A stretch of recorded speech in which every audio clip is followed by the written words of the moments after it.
Bienvenue sur Prends les rênes, le podcast qui explore l'art de prendre sa place. Je suis Élodie Serp, ancienne officier de marine devenue équicoach spécialisée dans le leadership naturel. Alliant expérience terrain et enseignement du cheval, j'accompagne aujourd'hui les professionnels et les particuliers à se sentir naturellement à leur place en développant des relations de qualité avec eux-mêmes et avec les autres.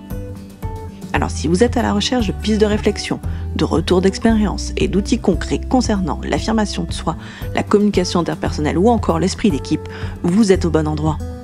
Nous explorerons ensemble des sujets inspirants pour développer une posture alignée et appréhender plus sereinement les challenges des relations humaines. Installez-vous confortablement et c'est parti pour l'épisode du jour.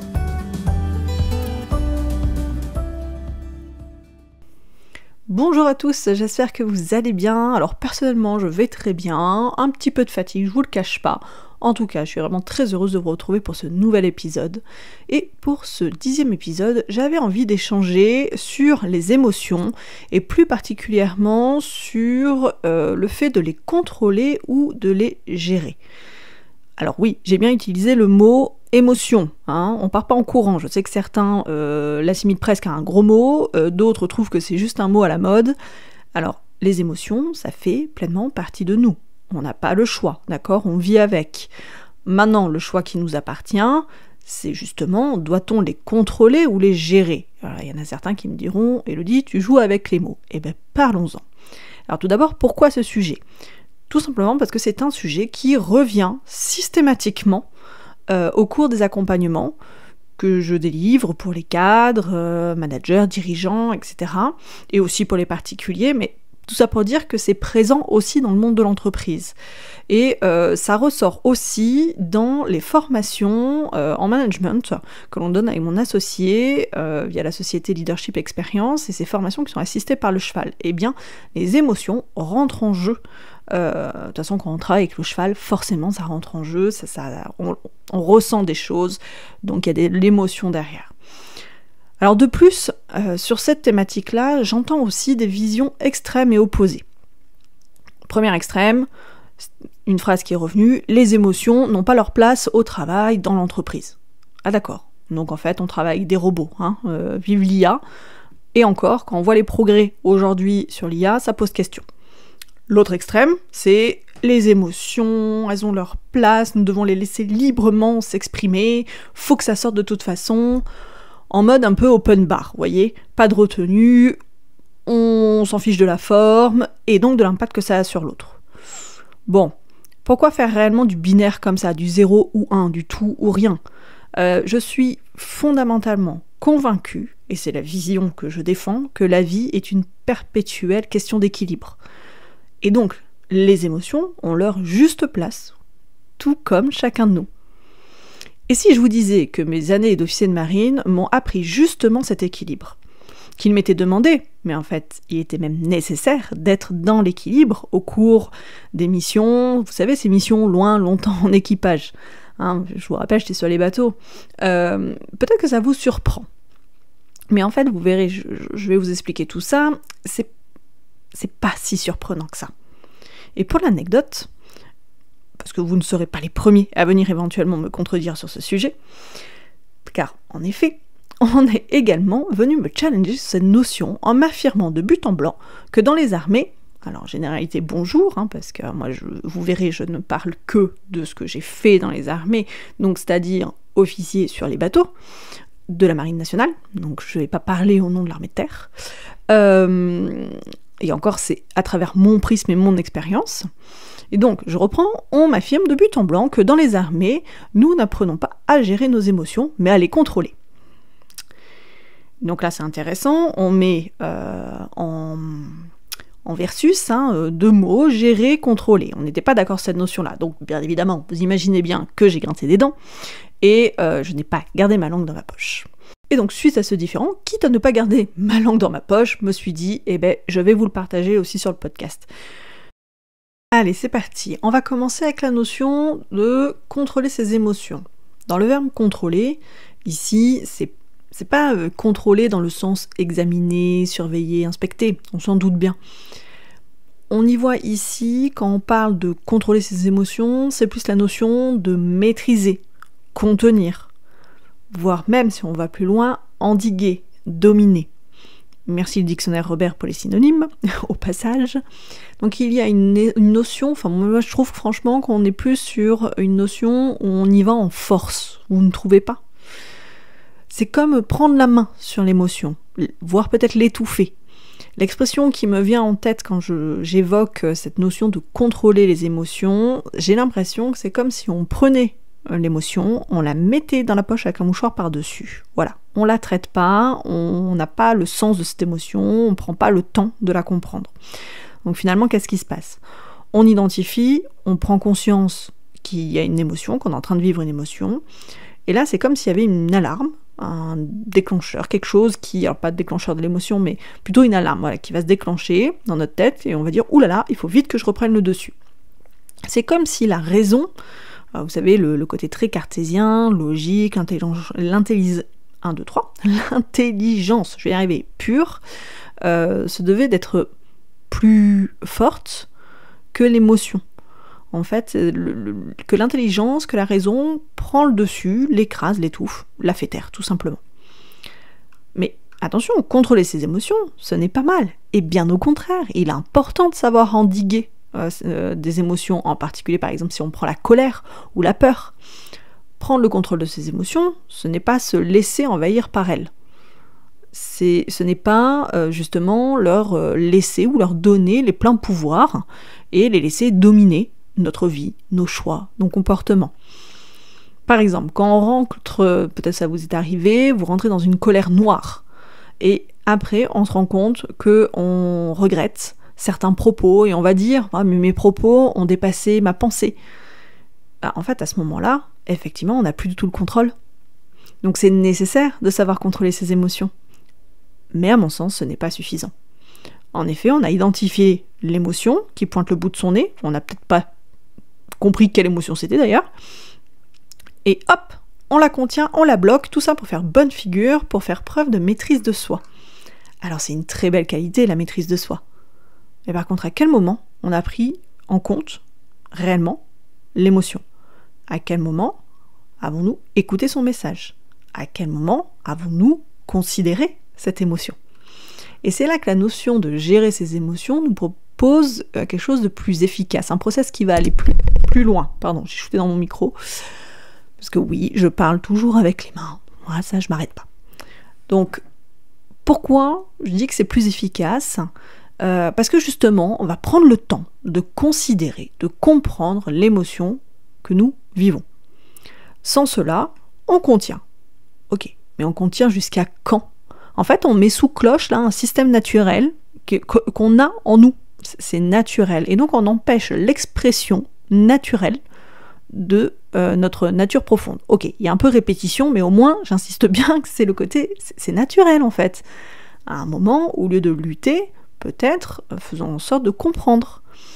Et le risque de tout ça, c'est quoi? Eh bien justement, c'est de perdre le contrôle. Ce contre quoi on va lutter encore et encore, eh bien finalement, ça risque d'arriver. Parce qu'on risque d'accumuler encore et encore, décidément je vais répéter aujourd'hui, et à un moment, qu'est-ce qui va se passer? On risque d'exploser. Ou bien, ça arrive aussi, quand on s'est bien gardé, bien muselé nos émotions, et à un moment c'est le corps qui risque de parler. Il va prendre le relais.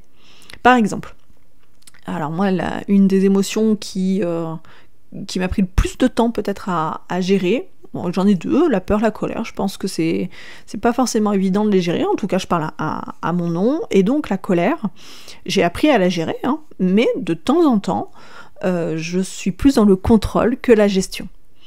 Et ça se fait de plus ou moins, ça se fait de façon plus ou moins consciente en fait. Mais qu'est-ce qui se passe? C'est ça qui est important. Ok, je vais accumuler. Vous savez, ok, je sens que j'ai la colère, mais là, j'ai pas le temps de la traiter, on est dans l'urgence, ou je cours, j'ai pas le temps. Ok, bon, plein d'excuses à la mormonneuse. J'accumule, je sens la colère, hop, je mets dans la poche avec un mouchoir par-dessus, et voilà, et ça va continuer comme ça, je vais accumuler. Qu'est-ce qui va se passer? Et bien au final, à un moment, je risque vraiment d'exploser, d'avoir finalement une réaction démesurée par rapport à la situation qui déclenche la colère à ce moment-là, mais qu'est-ce que c'est? En fait, c'est la goutte d'eau qui fait déborder le vase. Et à ce moment-là, comme je disais, c'est une réaction démesurée. On n'est plus trop dans la maîtrise, voyez-vous. L'autre chose qui peut se passer, c'est que je vais déclencher des douleurs. Alors moi, mes douleurs, elles sont plutôt dans le dos, le haut du dos, la nuque en particulier, et ça peut aller jusqu'à me provoquer une névralgie d'Arnold, névralgie que je redoute. Pour ceux qui ont écouté les épisodes précédents, ça, je sais plus combien de c'est, 4e peut-être, où j'en parle, mais voilà, vous savez que je la redoute, quoi. Donc à un moment, non, on peut pas laisser faire ça. Et d'ailleurs, là, je vous invite un petit peu à faire le parallèle, à imaginer les conséquences que ça peut avoir à bord d'un bateau militaire. Mais en fait, tout simplement, on peut pas se le permettre.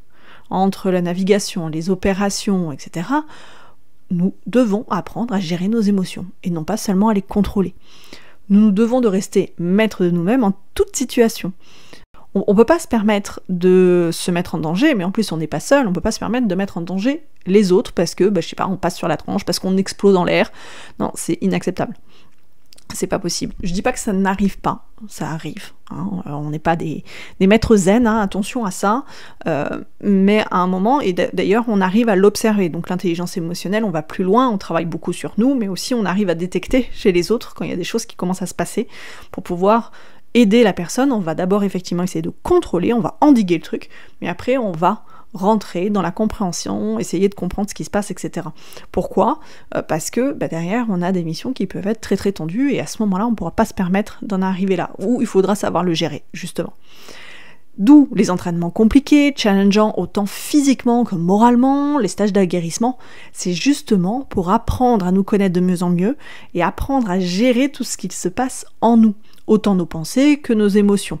Et tout ça pour pouvoir décider avec justesse, conduire les opérations jusqu'au succès, et ça, en équipe. Donc, gérer ses émotions, ça va bien plus loin que juste contrôler. Ça, je pense que vous l'aurez compris. Si je vous donne quelques synonymes de gérer, d'ailleurs, on a conduire, diriger, gouverner, driver, manager. Donc on n'est pas quand même, on n'est plus dans la même ambiance là, hein. On n'a pas ce côté domination, écrasé, voilà. C'est moins contraignant finalement, parce que quand on manage ou quand on commande, on le sait bien qu'on ne peut pas être dans la force. On ne cherche pas la soumission, mais l'adhésion. On ne cherche pas l'obéissance, mais l'engagement. Donc quand on gère nos émotions, on cherche à travailler avec elles, et non les museler pour mieux les ignorer, hein. On cherche à les comprendre pour avancer de façon plus alignée, plus juste. N'oublions pas aussi que les émotions sont des sources d'information, et des sources d'information non négligeables. On parle même, depuis plusieurs années, d'intelligence émotionnelle. D'ailleurs, je l'ai évoqué un petit peu plus tôt. Les scientifiques ont aussi mis en exergue le rôle des émotions dans nos processus de décision. Donc gérer ses émotions, c'est tout d'abord être conscient que l'on vit une émotion. Donc ça, on l'a déjà évoqué, effectivement, dans le contrôle des émotions. Pour pouvoir la contrôler, il faut déjà être conscient qu'on en vit une. Après, être capable d'identifier, de nommer cette émotion. Plutôt de la peur, la colère, de la joie, du dégoût, de la tristesse, etc. Puis, de comprendre ce qu'elle veut nous dire. Chaque émotion vécue a un message à nous délivrer. Par exemple, la peur nous informe d'un danger. Donc comprendre les émotions, c'est autant comprendre le message que d'identifier la source de l'émotion. Et c'est grâce à ça qu'on va comprendre ce dont nous avons besoin. Après, dans le processus de travailler les émotions, on peut aller bien plus loin parce que on a aussi tout notre bagage d'expérience, de vécu, d'éducation qui va accentuer certaines émotions sur certaines situations, bien sûr. Encore une fois, je ne parle pas de traumatisme. Et après, qu'est-ce qu'on fait ? Eh bien ensuite, on va agir en conséquence, de façon juste, de façon équilibrée. C'est-à-dire quoi ? C'est-à-dire exprimer de façon saine notre émotion, notre besoin, mettre en place l'action convenable dans la situation donnée. Et là, on est dans le contrôle, dans le sens maîtrise de soi, mais dans une maîtrise saine et respectueuse de soi. Et nous sommes également respectueux de l'autre, car nous sommes honnêtes et mesurés. On voit bien qu'avec ce schéma qui vous décrit la gestion des émotions, on peut être dans des relations constructives. Et on va pouvoir retrouver le triptyque cher à mon cœur, mais aussi qui, par principe, est à la base de toute relation saine et durable, la confiance, le respect, l'honnêteté. Autant dans notre relation à nous-mêmes qu'avec l'autre. Ok, et le cheval dans tout cela. Eh bien le cheval, c'est tout simplement une belle source d'inspiration dans l'écoute de ses émotions et de ses besoins. Vous savez, les besoins qui découlent donc du message des émotions. Le cheval est très très agile avec ses émotions. Alors, encore une fois, je ne traite pas ici des chevaux traumatisés ayant un passif ou des expériences très particulières. Je parle de chevaux bien dans leur tête, bien dans leur corps, qui vivent une vie de cheval dans un champ avec leurs congénères. Ils sont traités avec respect par l'humain, etc. D'accord ? Alors une des émotions les plus connues chez le cheval, ou du moins celle qu'on constate le plus régulièrement, c'est leur peur. Un cheval a peur, bim, il réagit, il s'éloigne de ce qui l'effraie, puis il se remet à brouter. Bon, ok, il n'est pas dans le jugement de son émotion, il n'est pas dans le jugement de sa réaction, il répond juste à son besoin ici de se mettre en sécurité, et en plus il retourne à un état globalement serein, qui lui permet d'aller brouter tranquillou. Il n'est pas là par rapport à nous, je veux dire, nous on risque de ruminer, je sais pas si je l'ai bien dit avant, il va pas rester des jours à ruminer cette peur, alors que nous on pourrait éventuellement continuer à l'alimenter, comme si on s'en débarrassait pas vraiment, on a peur d'un truc et puis c'est un peu scrognonieux derrière, comme la colère ou des choses comme ça. Donc c'est quand même assez inspirant, non ? Alors en plus d'être un modèle, une source d'inspiration, mais en plus il a un partenaire vraiment de choix pour que nous aussi, nous apprenions à gérer nos émotions. Il est capable de nous aider sur chaque étape de la gestion des émotions. Pourquoi ? Parce qu'il agit comme un révélateur de notre état interne. Il a des capacités de perception très très fines de son environnement, donc des humains, bien sûr de ses congénères. Il réagit selon comment nous nous sentons à l'intérieur de nous-mêmes, et non ce qu'on pense laisser paraître, vous voyez ? Il va au-delà des masques, il va au-delà de nos filtres, de nos faux semblants. Lui, ça aucun, il s'en fiche en fait. Il s'en fiche de nos grades, il s'en fiche de notre situation sociale. Il en a rien à fiche. Lui, ce qu'il va aller détecter, c'est comment on est à l'intérieur. Donc, il va nous aider à identifier ce qui se joue en nous. Il nous renvoie ce qu'il perçoit de nous. En fait, il réagit de façon immédiate à l'impact que l'on a sur lui. En fait, c'est notre état interne qui impacte sur lui et donc il réagit à ça. Il nous pousse à comprendre ce qu'il se passe en nous, il nous permet de conscientiser l'impact en plus qu'on a sur l'autre et il nous aide à traiter correctement notre émotion parce que si on la traite pas, justement, qu'on la met dans la poche avec un mouchoir par-dessus, ça ne va pas suffire là avec le cheval puisque notre comportement ne sera pas congruent, ne sera pas aligné. Et en fait, le cheval a besoin de ça dans une relation pour qu'on puisse travailler avec lui de façon sereine, être, comme on l'a dit tout à l'heure, dans l'adhésion, dans l'engagement, et bien il va falloir traiter notre émotion. Je vais vous donner un exemple pour que ce soit un peu plus parlant peut-être pour vous. J'ai accompagné un cadre il y a quelque temps qui finalement on s'est rendu compte que c'était la peur de ne pas être à la hauteur qui l'embêtait le plus, d'accord ? Vous savez, cette peur de ne pas être légitime ou ne pas se sentir légitime. Et donc voilà, on fait une mise en pratique avec le cheval, et le cheval n'accédait clairement pas aux demandes du client, il restait à brouter, franchement, voilà, moi je me rendais compte qu'il savait très bien que le client était là, hein, mais clairement, moins il lui prêtait de l'attention, mieux il se portait, enfin voilà, il n'y avait pas, voilà, je fais un peu d'anthropomorphisme, mais en gros, il n'y avait aucune réaction du cheval, il restait tranquillou à brouter, et si jamais il y avait un peu trop d'agitation de la part du client à ses côtés, il va aller s'éloigner pour trouver une autre touffe d'herbe. Voilà, en gros, ça se passait comme ça. Donc, je laisse quelques minutes, je stoppe l'exercice, et on débriefe de ce qui vient de se passer, et on explore ensemble un peu pour comprendre ce qui se passe. Et en fait, à force de poser des questions, de réfléchir, le client identifie que, en fait, il ressentait cette même peur qui pouvait l'handicaper dans sa vie professionnelle, cette peur-là de ne pas être à la hauteur. Ok, mais qu'est-ce qu'on a fait ? On est allé travailler sur cette peur, et donc on a cherché à la gérer. Hein, et on l'a ramené, bien sûr, à la mise en action avec le cheval. Donc, qu'est-ce qu'on a fait ? On avait réussi à comprendre, à identifier qu'il y avait une émotion. Il a pu la nommer. Ok, c'est de la peur. Ok, c'est quoi le message derrière la peur ? Et on a besoin de se mettre en sécurité. Ok, comment tu peux te mettre en sécurité ? Le besoin, c'est être en sécurité. Ok, maintenant, c'est comment tu peux te mettre en sécurité ? Et donc, on a pu il a pu, avec mon aide, lister des actions concrètes pour répondre à ce besoin. Et déjà, rien que avoir nommé l'émotion, d'avoir conscientisé qu'il y avait cette émotion-là, d'avoir nommé le besoin derrière, déjà, il se sentait plus apaisé.